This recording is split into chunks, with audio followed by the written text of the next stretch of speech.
Amém.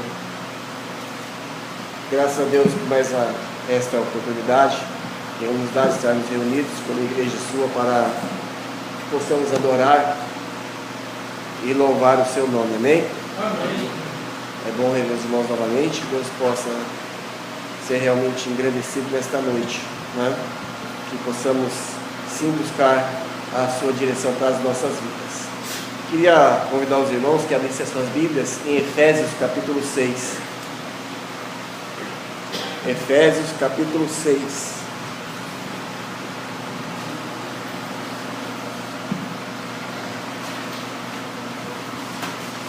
Nós vamos ler do versículo 10 ao versículo de número 13.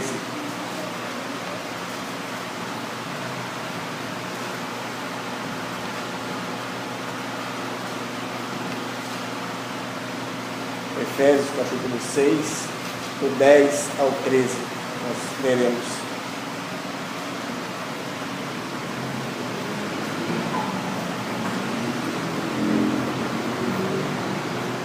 Amém?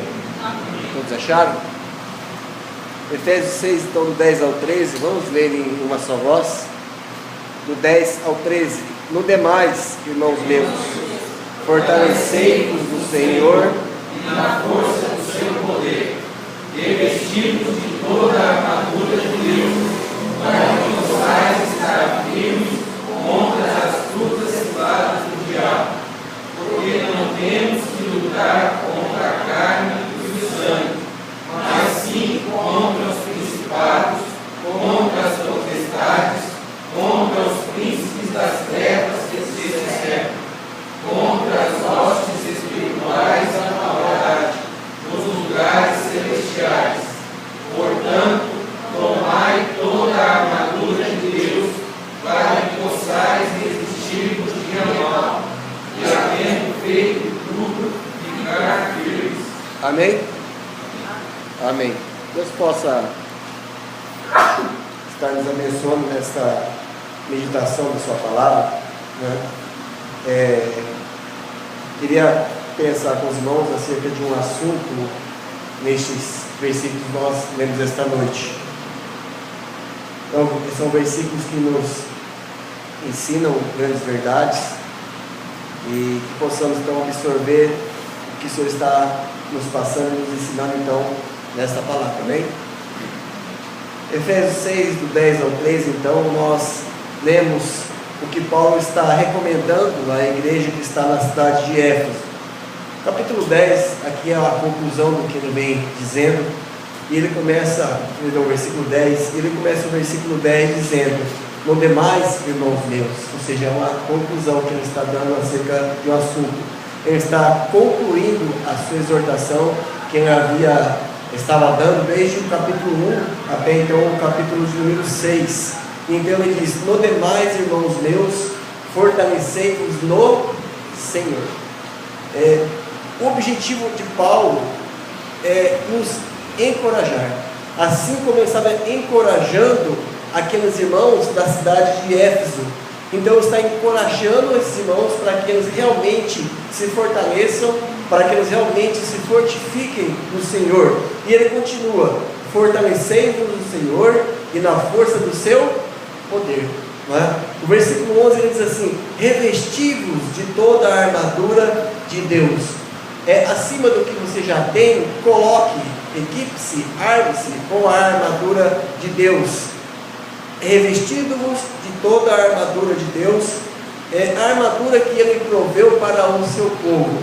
Fica claro e é nítido aqui, irmãos, que Paulo está falando em termos de batalha, em termos de guerra, né? Nós muitas vezes não nos damos conta de que a nossa vida espiritual ela está em constante conflito, né, com os poderes das trevas. Nós não podemos nos enganar a esse ponto e acharmos que não há nenhum tipo de resistência ou de investida contra nossas almas, contra a nossa vida espiritual, da parte do inimigo, que a Bíblia nos declara. Então, Deus nos proveu de uma armadura para que possamos nos defender, para que possamos resistir, porque a investida é certa. Eles então, revestidos de toda a armadura de Deus, para que possais estar firmes contra Olha que interessante, não é? Para que possais estar firme contra. É algo provido para lutar, é algo que nos é provido para que possamos batalhar. Não é? Quando eu falo assim, para que estais firmes contra, para que nós possamos batalhar a batalha do Senhor, é para que possamos resistir. Então subentende-se aqui que há um ataque, e nós estamos constantemente debaixo de ataque. Não pense você que a sua vida espiritual ela não tem nenhum tipo de atrito ou de fricção, porque tem. Quando você abate a sua guarda, muitas vezes nós somos vencidos. E ele continua dizendo aqui, então, estais firmes contra as astutas, né? A palavra que ele traduz por astutas aqui realmente significa uma habilidade do nosso inimigo para fazer o mal. Ele é astuto nesse sentido, né? Ele tem ardis, como diz Paulo quando escreve aos Coríntios. Ele não é ignorante, ele não é burro, ele tem estratagemas, ele tem as suas formas, as suas maneiras de fazer as coisas. Então ele é astuto e ele tem ciladas astutas. Astutas de maneira que ele possa enganar a outrem. E este é o objetivo do inimigo, porque ele é mentiroso, ele é imitador, ele é falsificador, e ele é o nosso inimigo. A Bíblia declara com todas as letras que o inimigo, o diabo, é o nosso adversário. Não é? O diabo é o nosso adversário patente, latente e diário. Mas lá abaixo Paulo vai dizer assim, que a gente não tem que lutar contra a carne e contra o sangue, porque a nossa luta é contra o inimigo das nossas almas. A sua luta é contra o inimigo da sua alma. Não é? Existe então uma luta que Paulo está tratando aqui, que ela está acontecendo a todo instante em nossas vidas e ao nosso redor, para que possais estar firmes contra as astutas ciladas do diabo. Irmãos, quando a gente olha e a gente pensa nesses versículos, a gente parece que acende algo na nossa cabeça. Opa, então o diabo tem armado ciladas para nós? Tem. Ele tem armado ciladas. E muitas vezes nós temos caído nessas ciladas. Nós temos muitas vezes ficado prostrados quando a gente cai nessas ciladas do inimigo. E quando a gente consegue se levantar, né? Porque a Bíblia diz que o justo cairá 7 vezes, mas se levantará. A gente se levanta, mas com cicatrizes, com feridas, todo ralado, não é?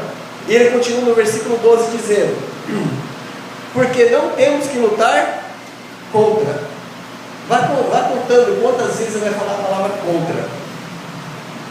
Quando ele fala de lutar contra, ele está falando de lutas, batalhas. Não temos que lutar contra a carne e o sangue.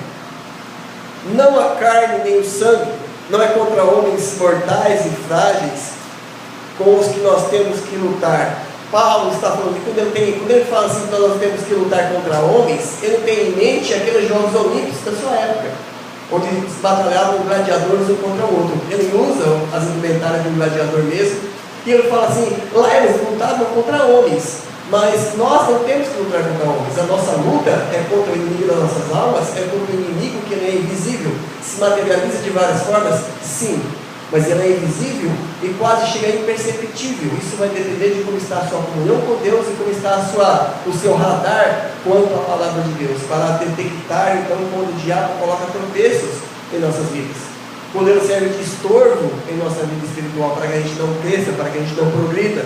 Ele diz no versículo 12 então, porque não temos que lutar contra a carne e o sangue, não é? Ele está fazendo uma alusão então àquelas batalhas que havia na sua época. Não é contra a carne e o sangue, mas contra lutas, batalhas, contra, ele diz, os principados, contra lutas, batalhas, as potestades, contra lutas, batalhas, os príncipes das trevas e deste século, contra luta, batalha, as hostes espirituais da maldade nos lugares celestiais. Olha que interessante este versículo aqui no final dele. Ele diz, os contra as hostes espirituais da maldade nos lugares celestiais. Irmãos, esta no versículo 13 ele volta a fazer uma repetição contra a exortação do versículo 11. Versículo 13 ele diz, portanto, tomai toda a armadura de Deus, para que possais resistir no dia mau.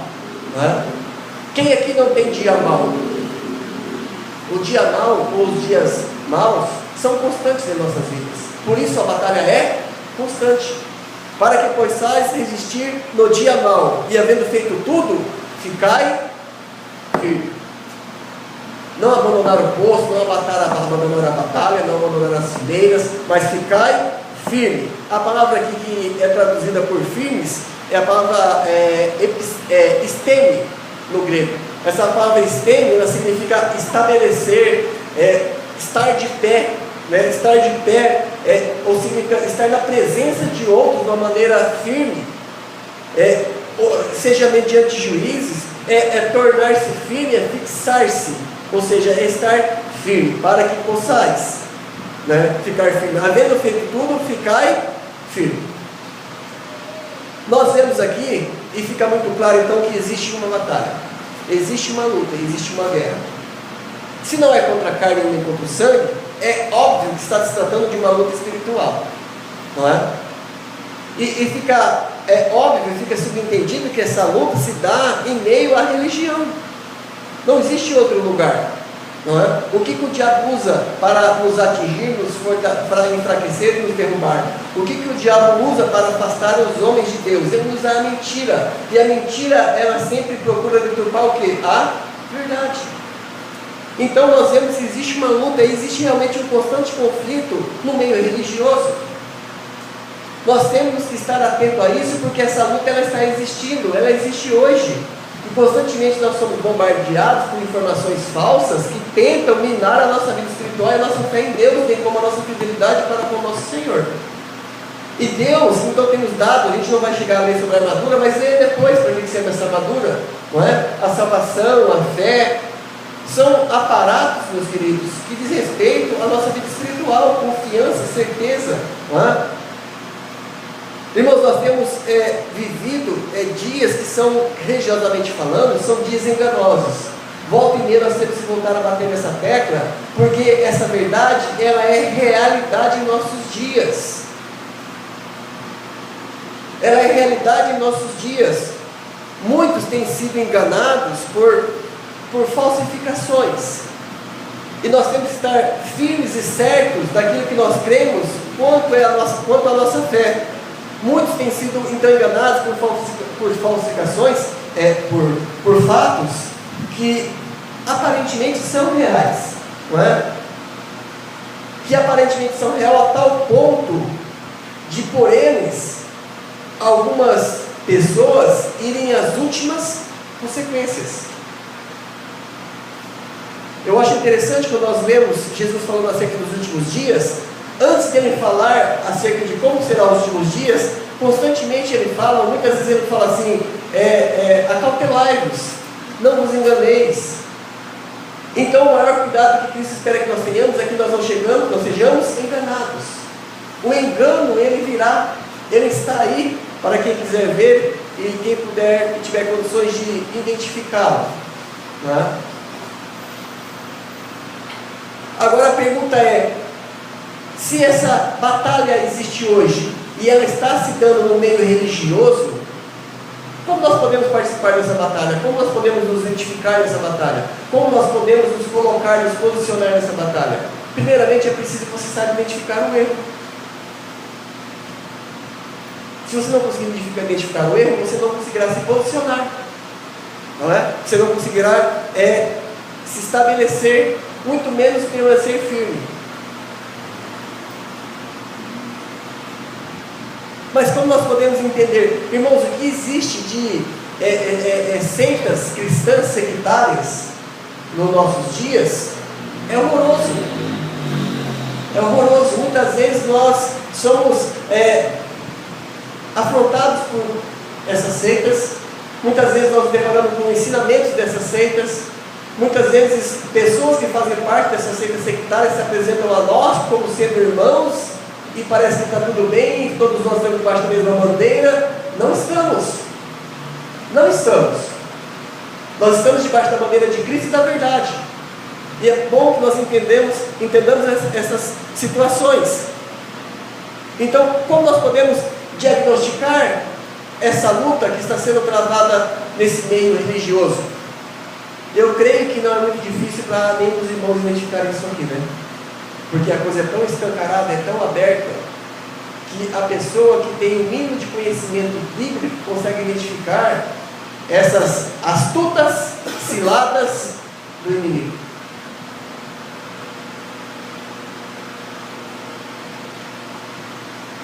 Na verdade é um fato, e é um fato real, que a grande maioria das pessoas, a gente não se cansa de dizer isso, porque é verdade, estão em busca, meus irmãos, de solução para os seus problemas. A grande maioria das pessoas estão em busca de uma vida melhor. A grande maioria das pessoas estão em busca de paz para as suas vidas. A grande maioria das pessoas estão em busca de situações, ou de métodos, ou de instituições que resolvam seus problemas. A grande maioria está em busca de ter uma vida sem doença. Mas essas pessoas são avessas às exortações da palavra do Senhor. Elas não aceitam as exortações da palavra do Senhor. Elas são avessas às recomendações de santificação, de consagração, de obediência à palavra de Deus. Elas são avessas a essas verdades. Elas estão buscando, como aquela multidão na época de Cristo, não é? Elas estão buscando, como no dia de Jesus, como diz em João 6,26, somente encher a sua barriga. Abra sua Bíblia em João 6,26. Deixa aberto em Efésios, João capítulo 6, versículo 26.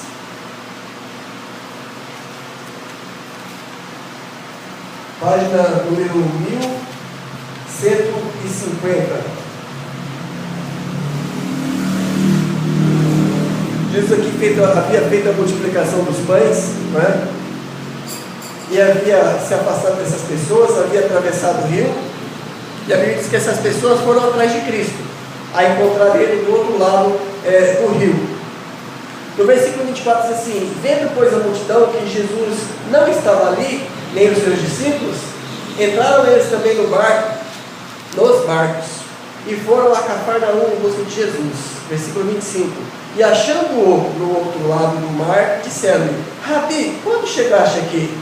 Jesus respondeu-lhes e disse, perceba, na verdade vos digo, que me buscais não pelos sinais que viste, mas porque comeste o pão e vos saciastes.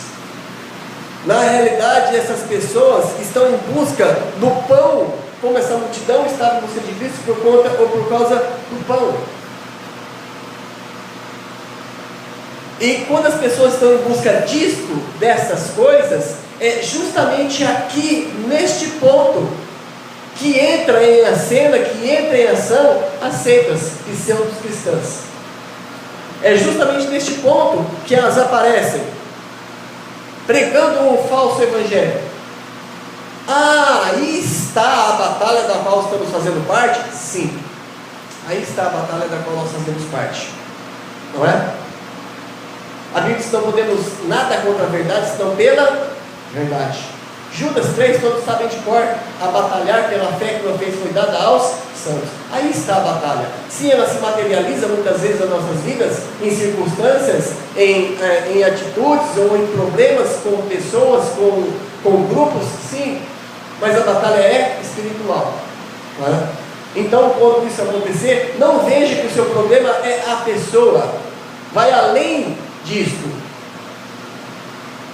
Na verdade, se trata de uma batalha realmente e verdadeiramente espiritual. Então aparecem essas seitas secretárias oferecendo ao povo exatamente aquilo que ele necessita, exatamente aquilo que ele quer. E se por um acaso você repreende alguém nessa condição, não é? Você prontamente ouve aquelas palavras que parece que são unânime no meio dessas pessoas, no meio desses grupos, no meio dessas organizações. Elas dizem: vejam bem que eu estou recebendo, não é? Vejam bem que eu estou recebendo, e se me faz bem, isso pode ser de Deus, é a conclusão que se chega. Mas essa não é a verdade. Ou seja, se traz sucesso, se traz solução para os problemas, se me fez mudar de vida, se trouxe felicidade, então, se estou contente e alegre, deve ser de Deus. É a conclusão que se chega, porque a sua expectativa foi atendida. Irmãos, e isso é uma luta. Nisso se dá uma verdadeira batalha. E é exatamente aqui que entra então essas seitas, não é? É exatamente aqui que Satanás arma ciladas para te tirar dos caminhos do Senhor, para te afastar de Deus, para acabar com a sua vida espiritual, para te trazer confusão. É justamente aqui que o diabo coloca ciladas. E dessa forma ele já tem dominado muitas vidas desapercebidas. É verdade e é fato que muitas instituições elas ridicularizam o nome de Cristo. Elas ridicularizam o cristianismo.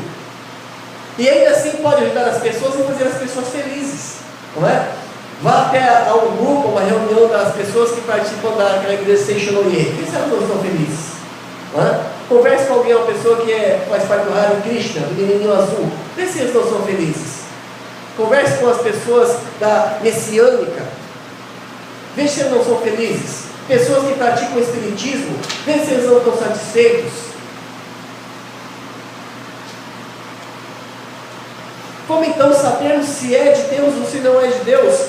Como podemos diagnosticar este problema?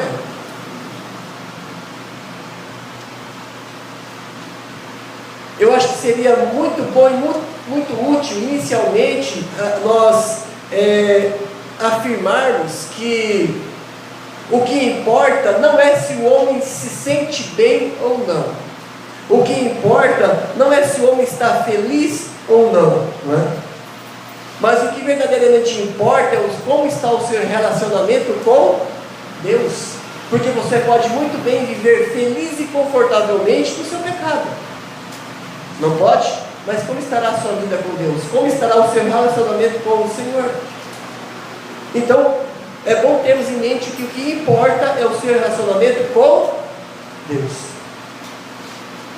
Primeiramente isto, o seu relacionamento com Deus. Qualquer orientação que me faça ficar satisfeito, vamos assim dizer, enquanto a minha relação, o meu relacionamento com Deus estiver ruim, isso não é de Deus. Não pode ser de Deus. Não pode ser de Deus. Qualquer tipo de ajuda, de direção, de orientação, qualquer tipo de passos que me derem para que eu possa ficar satisfeito comigo mesmo, com a minha condição, com as circunstâncias, enquanto a minha relação está com Deus, está ruim, meus irmãos, isso só pode ser do inimigo, só pode ser do diabo. Isto é ou não é uma cilada? Quantas pessoas estão satisfeitas no lugar que estão, mesmo que a verdade não é puramente anunciada, nem defendida, nem pregada, mesmo que ela não tenha um bom conhecimento, não tenha crescido na graça e no conhecimento do nosso Deus, mas estão felizes e contentes. Lembre-se que esta era a situação dos fariseus. Esta era a situação dos fariseus. Mesmo em meio a uma religião falsa que eles tinham, estavam felizes, contentes, sentiam prazer em orar em pelas esquinas, ser chamado de mestres, rabi. Mas também há outras questões práticas que eu gostaria de colocar aqui para os irmãos, não é? E uma dessas questões práticas é: como vem a bênção? Muitas pessoas, se não a maioria das pessoas, estão em busca de bênçãos, não estão? Quem aqui não quer bênçãos? Quem não quer ser abençoado? O modo como que vem a bênção, como vem a bênção para as nossas vidas. Existe hoje parece uma linha de raciocínio que é homogênea nesse meio, onde eles ensinam que você pode obedecer a uma fórmula pré-estabelecida, vamos assim dizer, para que você receba a bênção. Se você obedecer a uns passos, a uma fórmula, a um método, a bênção virá para a sua vida, a felicidade virá para a sua vida, a paz virá para a sua vida, a cura virá para a sua vida, e quase sempre é uma fórmula que é passada, mas que é alheia às Escrituras, que não tem qualquer tipo de base bíblica na Sagrada Escritura. Geralmente a ideia vem de uma visão que a pessoa teve, não é? E daí se elabora todo um sistema para que se alcance esse objetivo. Elas podem muitas vezes até citam as Escrituras, mas ao acaso, fora do contexto, sem qualquer tipo de aplicação que tenha concordância com o demais restante das Sagradas Escrituras, não é? E transformam um texto em pretexto. O nosso assunto é falsificação. Estamos falando de uma luta espiritual. Esta é a verdadeira batalha espiritual na qual todo cristão está envolvido. Esta é a sua batalha espiritual, a sua batalha individual e a nossa batalha como igreja de Cristo. É aí que entra o capacete da salvação, o escudo da fé, é aí que você usa eles. É neste contexto que Paulo está tratando com a igreja de Éfeso. Uma outra característica, ou outra evidência, não é? Ou uma coisa que é bem normal no meio dessas seitas pseudo-cristãs, meus irmãos, é o tal do testemunho pessoal, não é? Quando se há um testemunho pessoal, se esquece da Bíblia. A Bíblia não tem qualquer tipo de importância. A Bíblia não tem qualquer tipo de relevância. Porque essas pessoas que são verdadeiramente pessoas de seitas, o que elas falam é sobre a sua vida. Elas falam sobre a sua vida, o que era, o que são agora. Elas eram assim, eram dessa forma até entrar para aquela igreja, agora elas são assim, elas são assadas, elas têm vitória, elas tiveram a solução dos seus problemas. O seu problema agora está resolvido. Não ensinam doutrina, não ensinam as doutrinas fundamentais do cristianismo. Enfatizam quase sempre uma fórmula. Perceba, irmãos, é sempre uma fórmula.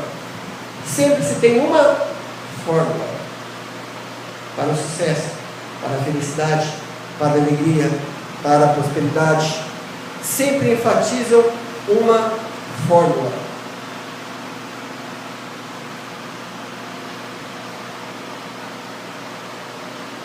E nada começa e nada termina com Jesus como Senhor, apesar de algumas vezes citá-lo, mas nada começa e finda com o nosso Senhor Jesus Cristo. Eles enfatizam apenas o que é prático.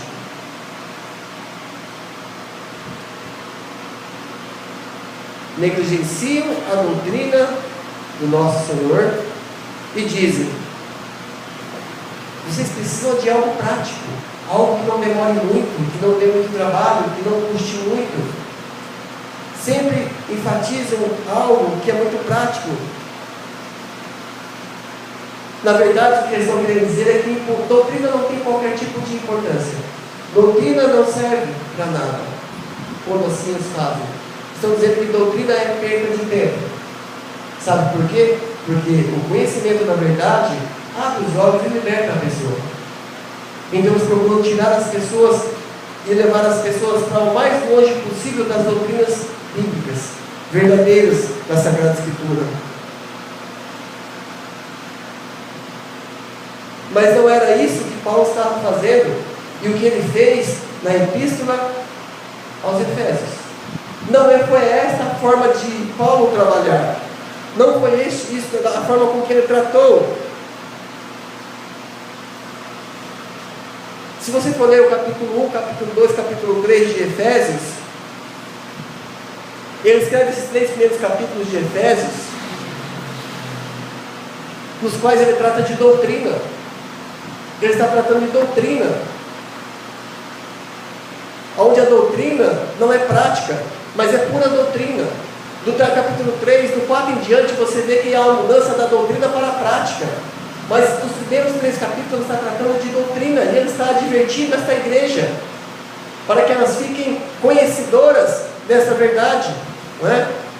E é só depois do capítulo 4 que ele passa a tornar a doutrina em prática. Ou seja, primeiro o fundamento doutrinário, depois a prática. E não ao contrário. A ordem inversa é confusão e perigo. Não primeiro a prática, depois a doutrina. Primeiro o conhecimento doutrinário, depois a prática. É o que ele está passando para esses irmãos aqui.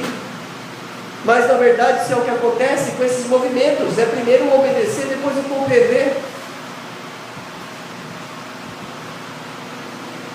Uma outra característica é que, na maioria das vezes, a fórmula para se conseguir as coisas é muito simples, não é? Na maioria das vezes a fórmula é muito simples. Eles chegam a dizer que é um desperdício de tempo você ficar estudando as epístolas de Paulo. É uma perda de tempo você ficar estudando a palavra de Deus. É uma perda de tempo enquanto eles têm uma fórmula tão simples para que você alcance o seu objetivo.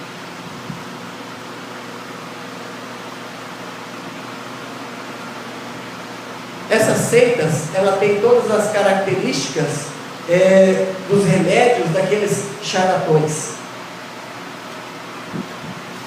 E não só isso, tem toda a sua propaganda também. E sempre eles dizem: eis aqui o remédio para todo tipo de males, eis aqui o remédio para todo tipo de cura, eis aqui o remédio que você precisa para solucionar os seus problemas. Quando na verdade o que está em jogo é a sua espiritualidade, é a sua salvação, é a sua comunhão, é a sua ligação com Deus, é a sua vida com o Senhor. O pior é que eles não apenas afirmam que podem resolver os seus problemas, mas que podem resolver os seus problemas com facilidade. Mas não é isso que Paulo está nos ensinando aqui, e nem em outras passagens. Paulo diz em 2 Coríntios, capítulo 4, versículo 8, versículo 9, ele diz: em tudo somos atribulados, mas não angustiados, perplexos, mas não desanimados, perseguidos, mas não desamparados, abatidos, mas não destruídos. Podemos sim ser vitoriosos, é verdade, mas não é fácil. Isso requer esforço, isso requer luta. Pois ele disse no versículo 12 de Efésios capítulo 6, nós não temos que lutar contra a carne nem contra o sangue. A nossa luta não é contra a carne nem contra o sangue. Na verdade nós temos que lutar, irmãos, contra poderes que são terríveis, são avassaladores, são destruidores. E muitas vezes quando nós não conseguimos obter sucesso, nem temos vitória, muitas vezes o que vai pelo ralo abaixo é primeiramente a sua vida pessoal, espiritual, depois a sua comunhão com Deus, a sua vida sentimental, a sua família, e tudo por aí seguindo no mesmo ralo abaixo. Estamos sim constantemente tendo parte de uma luta. Quando você está procurando obedecer ao Senhor, você está lutando. Quando você procura a fazer aquilo que agrada ao Senhor, você está participando dessa luta. Quando você prega a verdade, quando você denuncia o erro e a falsidade, você está em constante conflito com os poderes das trevas. Isso é a mais pura realidade.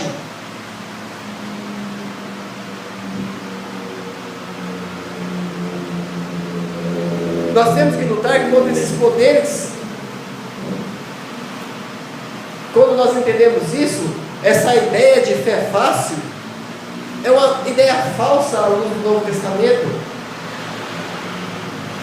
Quando você cai diante do pecado, quando você cai diante do mundo, quando você se esfria espiritualmente, quando você se afasta de Deus de alguma forma, é sinal que você está perdendo a batalha, você está perdendo a guerra.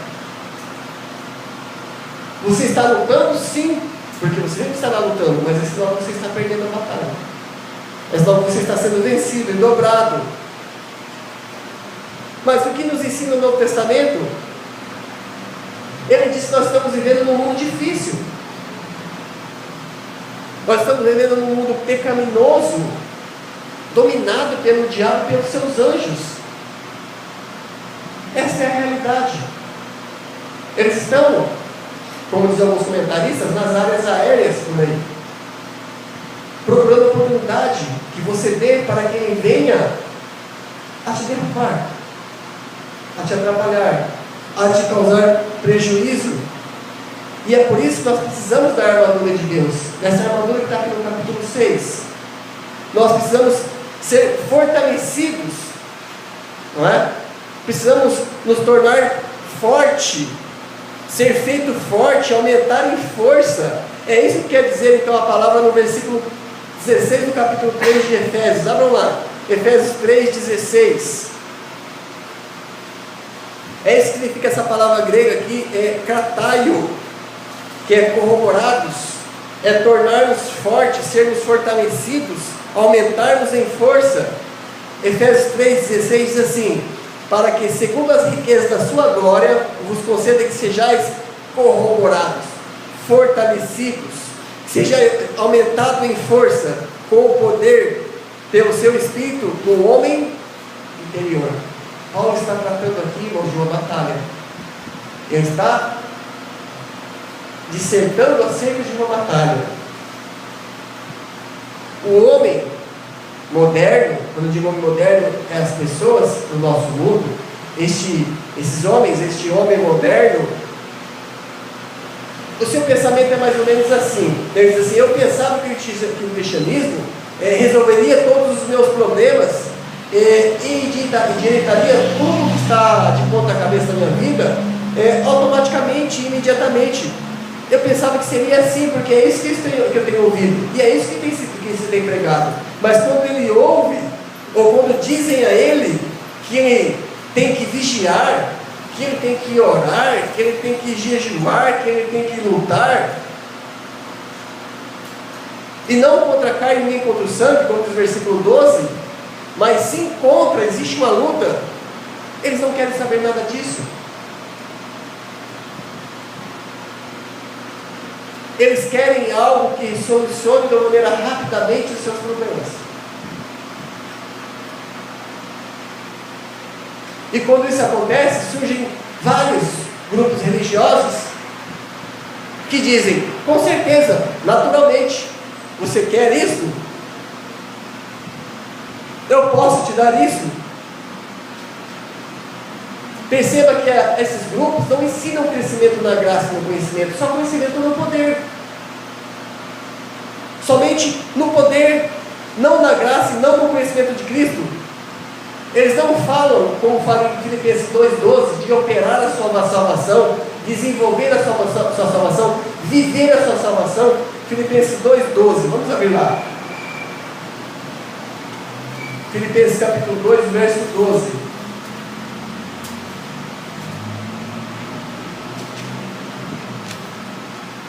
Diz assim: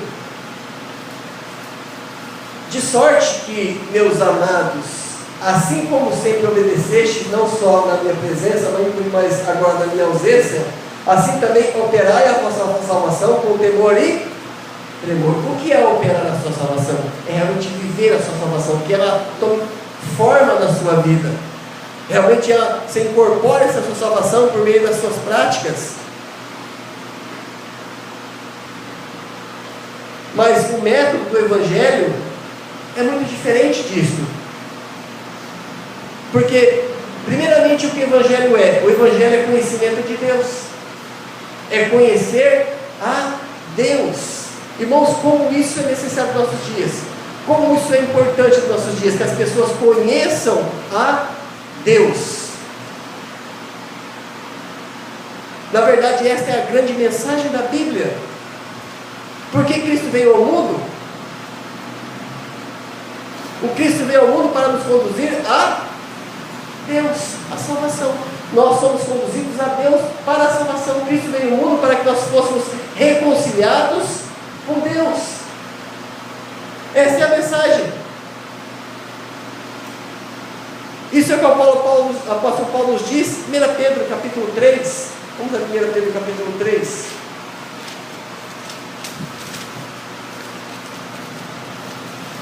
1 Pedro capítulo 3, versículo número 18.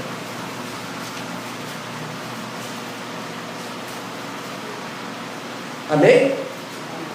Diz assim, 1 Pedro 3,18: porque também Cristo padeceu uma vez pelos pecados, e uma única vez pelos pecados. Com qual propósito ele padeceu pelos pecados?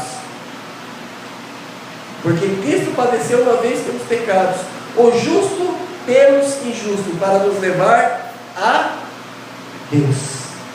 Para nos levar a Deus. Mortificados, na verdade, na carne, mas vivificados no Espírito. O Evangelho não começa com as minhas dores. O Evangelho não começa com os seus problemas. O verdadeiro Evangelho bíblico não começa com a sua necessidade, não começa com a minha necessidade de orientação, ou com a minha aflição, ou com a sua aflição. Ele começa por conhecermos a Deus.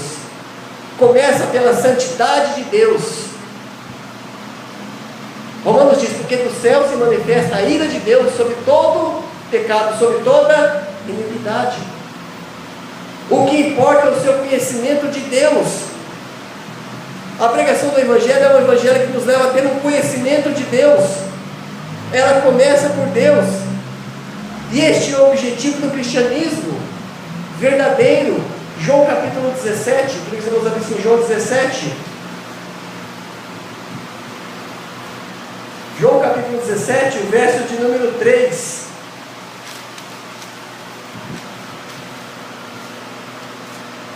Amém? Diz assim, João 17, 3: e a vida é esta. A vida é esta. Qual? Que eu não me aflija mais, ou que eu fique livre daquilo que me deprime, que eu tenha felicidade plena e completa? Não, que te conheça a ti só, por único Deus verdadeiro, e a Jesus Cristo a quem enviaste. Que te conheça a ti só, por único Deus verdadeiro. Se as pessoas, meus irmãos, estiverem corretas com este pensamento, se este pensamento tiver um lugar adequado na vida das pessoas, se nós entendermos essa verdade, todos os demais problemas das nossas vidas, eles encontrarão o seu lugar, encontrarão adequação. Deus trabalhará e resolverá tudo aquilo que for da sua vontade, mas é preciso que essa verdade tenha um lugar em nossas vidas. Na verdade, é imprescindível que isso aconteça. O objetivo do cristianismo é levar-nos a um conhecimento de Deus, um conhecimento que havia se perdido, que não se tem mais.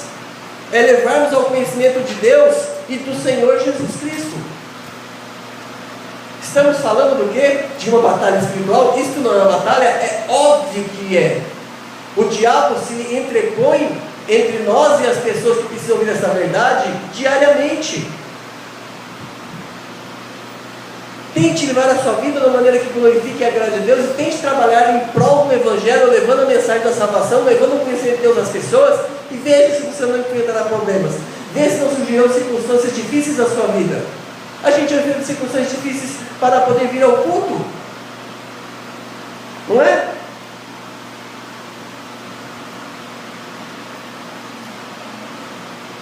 Todo movimento ou todo ensinamento que não faça do Senhor Jesus Cristo e sua morte na cruz gloriosa e da sua ressurreição uma necessidade absoluta e central, não é uma mensagem cristã e bíblica, e nunca jamais será. Mas será sim uma astuta cilada do inimigo. Astuta, bem montada, bem engendrada, não é? Bem maquiada. Astuta cilada do inimigo. Versículo 11 de Efésios capítulo 6 diz: revestivos de toda a armadura de Deus, para que possais estar firmes contra as astutas ciladas do diabo. Eu pergunto, você tem estado firme? Tem se revestido dessa armadura? Você tem podido resistir a essas investidas? Você tem caído diante do ataque? Você tem tido a sua vida espiritual minguada? por conta dessas constantes ataques do inimigo, você não tem conseguido estar firmes, não tem conseguido resistir, talvez você não esteja lançando mão dessa armadura que Deus tem nos dado, para que possamos resistir firme. Ou seja, qualquer ensino ou qualquer movimento que diga que você pode ter esta ou aquela bênção sem primeiro conhecer a Cristo, sem primeiro ter Jesus, sem primeiro ter um relacionamento e um conhecimento de Deus, é mentirosa. É mentirosa. E eu te pergunto, como as pessoas vão ter conhecimento acerca dessa verdade? Se você, se quem não conhece a palavra, não falar? E eu te pergunto, você falando, você pensa que não terá nenhum tipo de resistência do inimigo? As nossas vidas cristãs muitas vezes são muito sossegadas e pacatas, porque a gente não tem batalhado, a gente não está no campo de batalha muitas vezes, não é? O que os cristãos mais querem nos nossos dias hoje é estarem na reserva, para alguma eventual urgência serem chamados. Estamos gastando muito tempo levando a nossa vida bem tranquila e sossegada, correndo atrás dos mesmos objetivos do mundo. E não estamos dando conta, nem levando conta dessa batalha que está acontecendo ao nosso redor constantemente. Não se trata, irmãos, de amor, de gostar, de não gostar. Se trata de almas, se trata da pregação e da defesa da verdade, que é para isso que fomos chamados.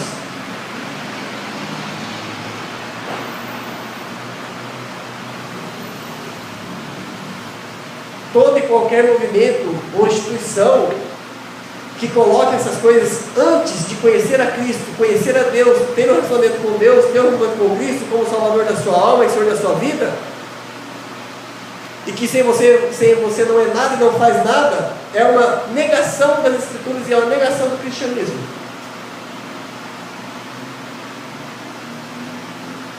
Não há acesso a Deus, não há conhecimento de Deus como Salvador, não há conhecimento de Deus como Libertador, exceto por meio de Cristo, e do Cristo bíblico, morto, crucificado e ressuscitado, do Cristo que é 100% homem, 100% Deus, que é o nosso Senhor, que é o nosso pastor, que é o nosso irmão.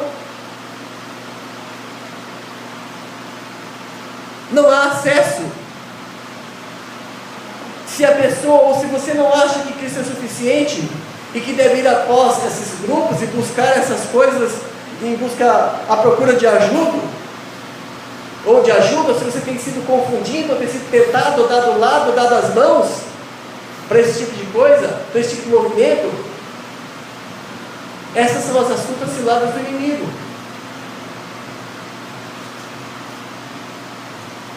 A fé que sustentou, que fortaleceu, que abençoou os santos no transcurso desses vários séculos, e que tem resistido a todo tipo de teste que a gente possa pensar, que a gente possa conceber, ela é suficiente. Nós não temos a necessidade de seguir algum tipo de ideia nova, ninguém tem. Não precisamos seguir nenhum tipo de ideia nova, de alguma ideia moderna, aquele tipo de ensinamento que passou a existir há menos de 200 anos.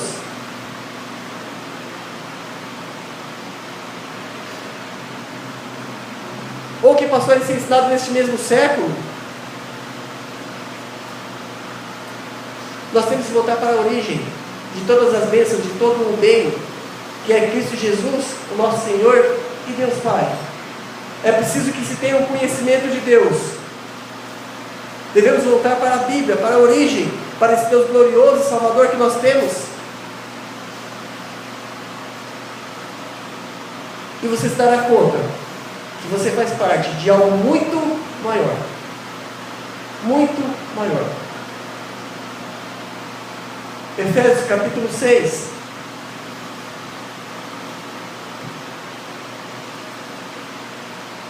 Versículo 10. Paulo então está concluindo.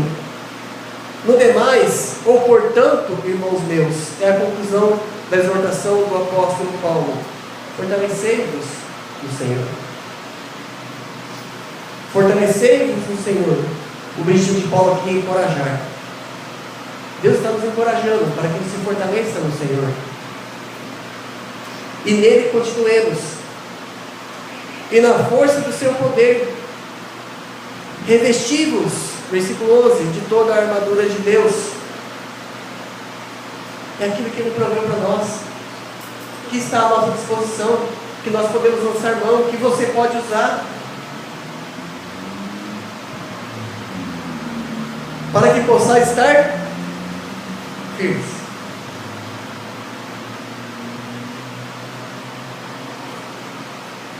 Para que possais estar firmes. Você pode existir, você pode. Você tem condições de existir, você tem. Desde que você esteja trajando esta armadura. Desde que você tenha se fortalecido no Senhor. É algo que Deus providenciou para a nossa batalha. Porque estamos em meio a uma batalha. De toda a armadura de Deus, para que possais estar firmes contra as astutas ciladas do diabo, que são constantes. Talvez a gente muitas vezes não consegue identificá-las, mas elas estão aí. Não identificamos porque não temos sensibilidade espiritual. Não estamos antenados, ligados com as coisas de Deus 24 horas por dia, como deveríamos. E muitas vezes essas ciladas têm pego a nós, têm nos causado mal, temos sido vencidos. Isso tem trazido dor, tem trazido sofrimento, tem trazido perdas. Versículo 12: porque não temos que lutar contra sangue, mas temos que lutar contra os principados, contra as potestades, contra os príncipes das trevas deste século, contra as hostes espirituais da maldade dos lugares celestiais.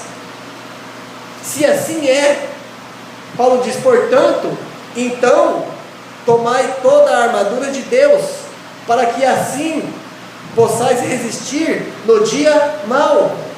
E havendo feito tudo isso, ficai firmes. Como está a sua vida espiritual? Como tem sido as suas lutas? Como tem sido as suas batalhas? Você se dá conta que você está envolvido em meio a uma guerra? Não é essa guerra, batalha espiritual que a Maurício Milhões, esse povo louco ensina, mas existe uma guerra espiritual sim nas nossas vidas. A Bíblia fala dela.